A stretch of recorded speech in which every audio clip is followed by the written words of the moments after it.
রাজনৈতিক উদ্দেশ্যেই অন্তর্বর্তী সরকারের কর্মকাণ্ড তদন্তে কমিশন চেয়ে রিট করা হয়েছে এমন মন্তব্য করেছেন অ্যাটর্নি জেনারেল রুহুল কুদ্দুস কাজল। তিনি জানিয়েছেন,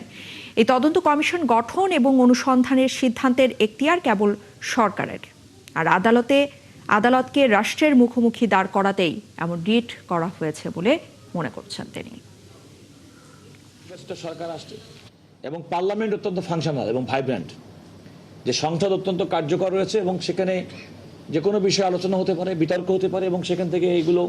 বিষয়ে আলোচনা হতে পারে বলেও আদালত তার আদেশে পর্যবেক্ষণে উল্লেখ করেছেন। আর মৌলিকভাবে আদালত যেটা বলেছেন যে এই রিট পিটিশন, যেটা সম্পর্কে আমি বলেছিলাম যে যিনি রিট পিটিশন দায়ের করেছেন তিনি কোনো আইনি প্রতিকারের নয়, বরং তিনি কোনো অবলিক ইন্টেন্ট নিয়ে এটা করেছেন, সেটিও আদালত সেটা বিবেচনায় নিয়ে বলেছেন যে এই রিট পিটিশনের মাধ্যমে এই ধরনের পিটিশনের ভিত্তিতে সরকারের মুখোমুখি বিচার বিভাগকে দাঁড় করানোর একটা হতে পারে।